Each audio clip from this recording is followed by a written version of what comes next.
Brent Porcio, TopVelocity.net. This is a 3x pitch BioMetric to Garrett. This is from his 3x velocity cant. We're going to walk through his delivery.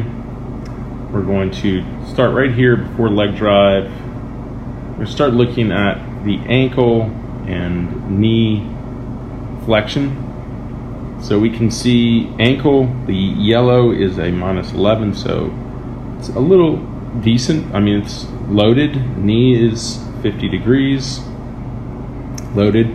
You can see if we look at the pelvis position, it's in a backwards, the green check backwards at 11 degrees. So in a anterior pelvic tilt at this point, not really loading the posterior chain. So I would want that to be more neutral, loading the posterior chain.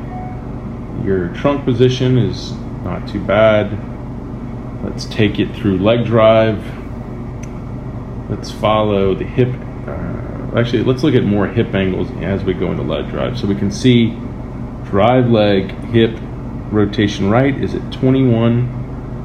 So it is internally rotated, abducted at 24. And you could continue to move the hips forward and down. You can see the force vector, the ankle to knee is still very vertical before leg drive. So if you had more abduction, you had like 40, 35, 40 degrees of abduction, your force vector would be more linear. Here you'll open and you rotate back leg. Not a lot of extension going into front foot. You can see hip extensions 9 degrees. You know, we're looking for something like 25, 30. Hip flexion of landing leg is at 77 degrees. That's not too bad. But we can see the ankle really isn't driving. If we look at the kinematic sequencing here, it's going to show us a lot, specifically how well back leg was driving hip rotation ahead of trunk rotation. So we can see the red line here is the hip speeds peaking. Looks like actually peaking out here after the trunk, which is the green, and then the glove side is the blue line, peaked. So we can see a lot of things going off together. Arm speeds peaking out here, but we can see the hip and trunks and the glove arm going together, which we can see as Garrett goes into front foot strike, that hip and shoulder are syncing together. If we look at the hip line and shoulder line, you can see that is occurring. So there's really no separation. These lines are just going together, no separation. That's a big flaw that's going to cause the arm to hyperangulate just a little bit. You can see it's pulling back a little bit behind the elbow because everything's coming together late into external rotation. And then you can see the arm even trying to extend a pitch release at that point. When everything comes together, doesn't really transfer over the front leg well, even though staying stable. You can see the over rotation in the trunk as the trunk really pulls off to the glove side.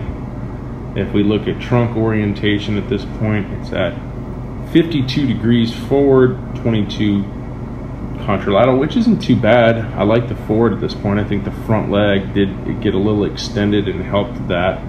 But you could see how the arm is getting extended because the trunk is rotating so far glove side because of the lack of hip to shoulder separation. You would want the arm actually internally rotating here, not extending. That's because the trunk is pulling or rotating, still rotating at this point. So, you know, the key is to getting this hip to shoulder separation, working on keeping the hips going, get more abduction, get the linear force vector, get more power when you start to open and drive, pull apart. You know, and you can see it front foot. You can see the glove side tucking going into front foot. So we are early trunk rotating. So we need to counter rotate, try to delay trunk, and get this separation. That's the big challenge here is the separation. We don't have any. Everything's going together. That's going to dramatically reduce ball speed. It's also going to eventually cause arm problems when you start getting into the 80s. You know, with these movements.